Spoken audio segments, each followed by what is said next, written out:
Olá, meus irmãos e minhas irmãs. É uma alegria enorme revê-los através do estudo da Palavra de Deus. Antes de iniciarmos esse estudo, eu gostaria de convidá-los para uma palavra de oração.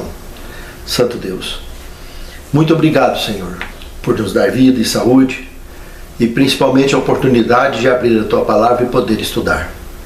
Nos capacite a compreensão do tema que estudaremos, para que tenhamos não só a condição de entender, mas também de ensinar aqueles que nos cercam. E que possamos, pela Tua graça, praticar e assim cumprir também com a missão que Tu tem confiado a cada um de nós.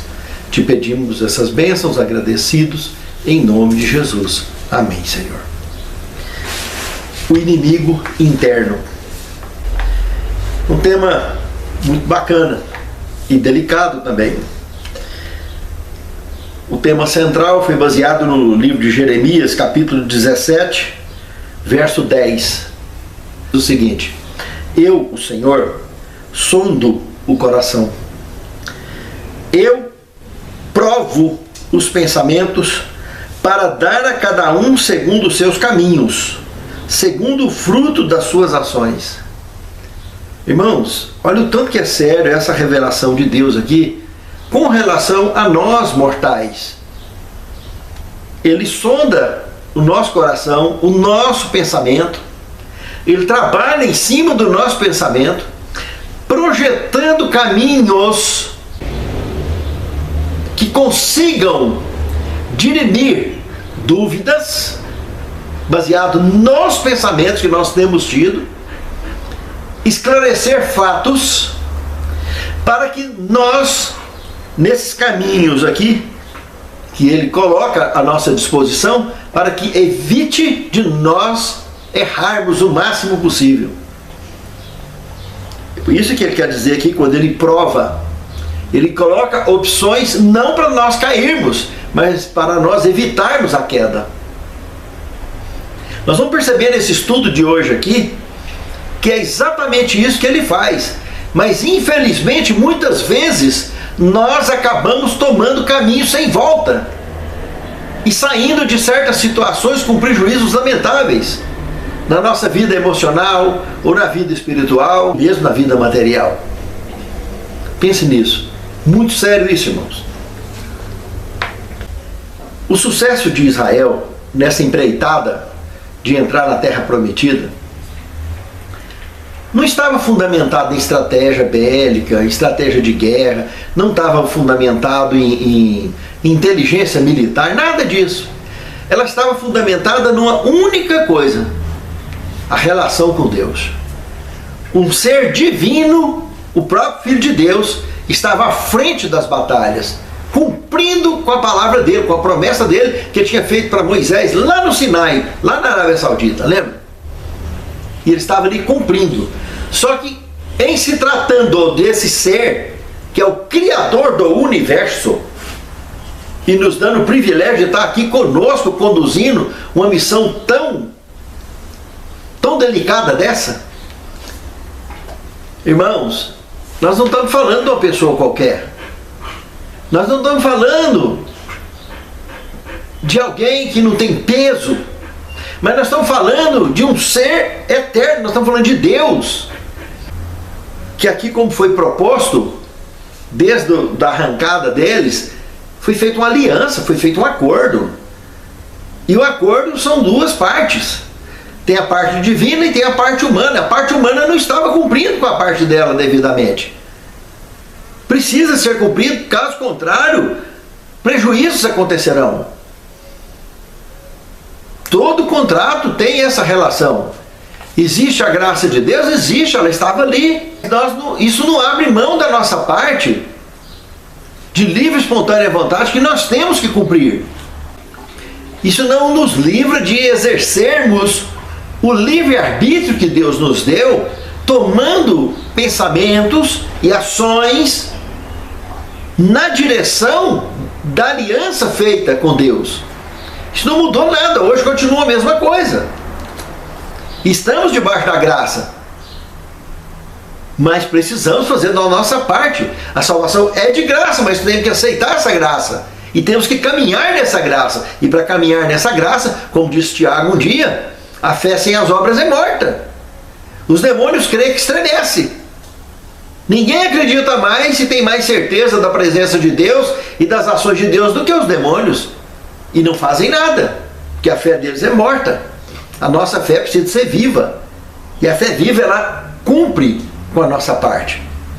Nessa aliança que Deus fez conosco um dia. Que passou por várias etapas. E de Cristo para cá, a era do cristianismo está aí firme, continua. Cada um, não importa a religião onde ele está, diante de Deus e diante dos homens, ele tem a sua missão individual. E tem a sua missão coletiva. E há de prestar conta com Deus um dia. Pense nisso, amado irmão. Pense nisso, amado irmão. Hoje enfrentamos desafios semelhantes. No segundo tema, violação da aliança. Aqui está a questão. Ao estudar Josué capítulo 7, podemos ver o que desenrolou nessa questão toda. Eles tinham que enfrentar agora Ai, uma cidade menor que Jericó, e ao enfrentar essa cidade, novo desafio, uma cidade mas é muito menor do que Jericó, fortificada também, mas muito menor. Mas só lembrando alguns detalhes importantes. A batalha contra Jericó que houve lá atrás, a ordem que Deus deu era para entrar e destruir tudo. Queimar com tudo, não era para escapar nada. Nem o gado, não era para ter despojo nenhum. Tudo era para ser completamente destruído, queimado. O que aconteceu? Todos sabem. Acã, ele com a sua família. Por que ele com a sua família? Porque ele e seus filhos que estavam em batalha tomaram alguns despojos escondidos e levou lá para a tenda dele e enterrou no meio da tenda, cavou no chão e enterrou e guardou ali os despojos que ele recolheu de riquezas que ele cobiçou. Em que ponto exato da batalha aconteceu isso? No final da batalha, claro. Despojo depois que terminou a missão. Então, antes que destruísse aquilo ali, antes dele queimar o resto que estava em frente, esse despojo dele foi pego dentro do palácio do rei de Jericó, porque capa babilônica, isso tudo é coisa que estava ali guardada. A quantidade ali de tesouro que ele pegou, é tudo ali. E ele recolheu e levou, escondido, lá para a tenda dele. Colocou lá na carroça, sei lá em que ele estava, se ele estava a cavalo ou se ele estava com carroça, colocou e levou. E chegou lá e, quem sabe, despachou até os filhos, para os filhos ir caminhando para lá e levando esse despojo. Mas ele conseguiu voltar com isso. Já tinha terminado a batalha. E ele conscientemente estava transgredindo, quebrando a aliança entre Israel e Deus, porque ele é um membro de Israel, ele responde por Israel. Não era só Josué que respondia, cada membro ali respondia, como qualquer membro de qualquer igreja responde pela igreja inteira quando ele dá um mau testemunho. E aí? Teve tempo para ele pensar, refletir, ao invés dele abrir mão de tudo isso, entregar para Josué, pôr fogo, pagar o preço daquilo ali, do ato que ele cometeu. Deus tentou trabalhar ele de todo jeito, não teve como. A batalha já tinha ganho, não tinha como perder. Ai estava bem mais à frente, teve vários dias entre uma batalha e outra. E aí vem o segundo problema. Como Israel derrubou Jericó, aquele mundo velho de cidade, como aconteceu, da forma que aconteceu, eles também, como seres humanos, como mortais, ficaram cheios de si mesmos. Ao invés de buscarem a orientação de Urim e Tumim, as pedras sacerdotais, lembra? Para saber se o Senhor era com eles, que forma que era. Porque se eles consultam a Deus antes de avançar contra Ai, eles teriam descoberto o problema. Deus teria feito toda essa revelação ali. E eles não teriam tido a frustração que teve nessa segunda batalha. A primeira contra Jericó, agora a segunda contra Ai, na entrada na terra prometida. E eles perdem essa batalha. E Josué ficou frustradíssimo. Foi checar com Deus o que tinha acontecido. E Deus dá toda aquela orientação para chegar onde chegou e descobrir exatamente Acã e a família dele. Então tem dois grandes problemas aí. O pecado de Acã, com certeza, que foi cometido após a batalha, na hora de destruir os despojos, ele reteve parte dos despojos. E o segundo problema foi tão grave quanto que eles não buscaram. Josué tinha que ter buscado a orientação de Deus antes de avançar contra Ai. Mas não, Ai é pequenininho. Eles achou que ia chegar lá e pisar eles igual mata um piolho na unha. Que é isso? Perder a batalha. E aí vem o veneno que eles tomaram, da autoconfiança, né? Ai veio e venceu a batalha, destruiu milhares de israelitas.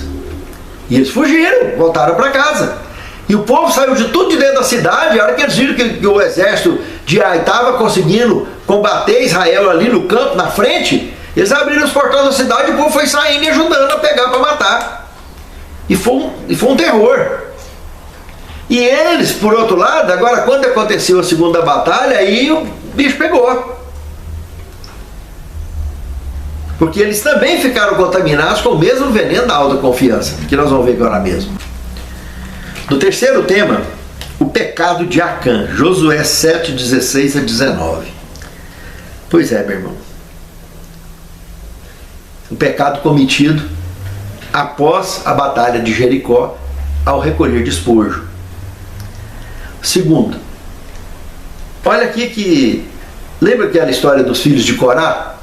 Quando foi para ser destruída a família toda, os filhos, não concordaram com a atitude dos pais e passou para o lado de Moisés. E Corá com a sua família foi destruído. Os filhos saíram, inclusive escreveram vários salmos dos filhos de Corá, tem aí na Bíblia Sagrada. E eles foram poupados. No bezerro de ouro, quantos e quantos levitas foram poupados? Saíram de lá de perto do bezerro de ouro, passou para o lado de Moisés, evitaram a destruição. Coisa que os filhos, ou o próprio Acã, podia ter mudado de lado também. Teve tempo para isso, não mudou. Porque se estabeleceu, acha que pode enganar a Deus, acha que engana a todos. Entre Jericó e Ai teve tempo de ser tudo ajustado isso. Deus pelejou para salvar a família de Acã, mas tomou um caminho sem volta. Exatamente o que nos diz escolhas fatais. Quarto tema, Josué 7, 19 a 21. Quando nós negligenciamos todos os avisos de Deus, irmãos, e fazemos de livre e espontânea vontade besteiras, muitas delas são caminhos sem volta.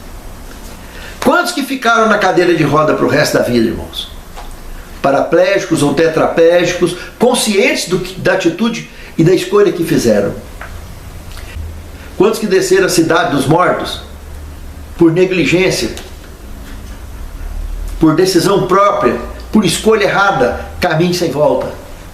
Acã, todo o patrimônio dele, o que era para ter sido feito com Jericó de forma plena, foi feito com tudo que Acã possuía. O patrimônio dele todinho foi colocado tudo junto com ele, queimado, apedrejado e queimado. Terrível isso, irmãos. E ficou ali um marco de lembrança para todas as regiões circunvizinhas e para onde acontecesse da história da queda de Jericó e depois a história da queda de Israel na primeira batalha contra Ai, e depois na terceira batalha, ou seja, a segunda contra Ai, onde Israel ganhou, esse montuio feito em cima do patrimônio de Acã e da família dele foi o que mostrou para onde a notícia correu, que a relação dos mortais com Deus, esse Deus que estava em aliança com eles, era um Deus justo, justo juiz, que tem aliança, que não é Deus de brincadeira, é um Deus sério, e é um Deus de amor e misericórdia, mas ele executa juízo aonde não tem outra forma de resolver. Tudo tem seu preço. Se aceitamos a graça, ele nos salva. Se não aceitamos, somos livres, mas pagamos o preço. Com certeza. Quinto tema, porta de esperança. Irmãos, aqui em Josué 8, de 1 a 29, foi exatamente o ponto da segunda batalha. Presta atenção, como eu disse lá agora há pouco, Ai provou do mesmo veneno que Israel provou na primeira viagem, na primeira batalha. Autoconfiança em excesso, né?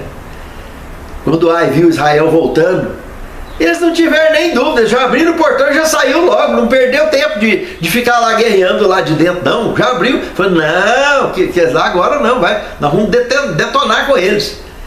E foi justamente nessa armação aí, desse veneno da autoconfiança que eles saíram, que já tinha mais de 30 mil soldados pelo lado de trás da cidade para entrar, assim que eles saíssem. Porque Deus já tinha revelado que dessa vez Josué buscou a orientação de Deus. E Deus orientou como que era para fazer. E do jeito que Deus orientou, eles fizeram. Eles saíram para ir peitar Israel na frente e 30 mil soldados entrou pelo fundo e pôs fogo na cidade. Quando eles estavam na batalha olhando que a cidade estava levantando em fogo, esses 30 mil que estavam lá dentro já saiu para ajudar a fechar por cá e junto com os de lá, acabou, fecharam igual sanduíche. E foram destruídos. O veneno da autoconfiança, meu irmão, minha irmã, é perigoso. Hoje nós temos aí as profecias cumprindo. E muitos estão tomando desse veneno da autoconfiança e não tomam providência não, de ter o seu lugarzinho quietinho, para a hora que o assolador pisar, porque mostrar os dentes ele já mostrou. Começando em 2019, 2020 para cá, lembra? Do piseiro que virou o planeta todo? Tanta gente que morreu e continua morrendo até hoje por causa da tal das picadinhas. Pois é. Ele mostrou os dentes. O dragão está dominando a face da terra com todo tipo de desordem moral, espiritual, financeira, política, religiosa. Está um veneno sobre a face da terra. E as pessoas tomando do veneno da autoconfiança. Quietinho. Não tomam providência nenhuma. Acham que vai ter tempo para tomar providência de uma hora para outra. Vai nada. Pensa nisso, meu irmão. Pensa nisso, minha irmã. Toma providência hoje. Procure um lugarzinho de você enfrentar o desfecho do conflito, que você não é uma pessoa qualquer. Você é um representante de Deus na face da terra. Tem a orientação e o peso, a envergadura dos servos de Deus de todos os tempos.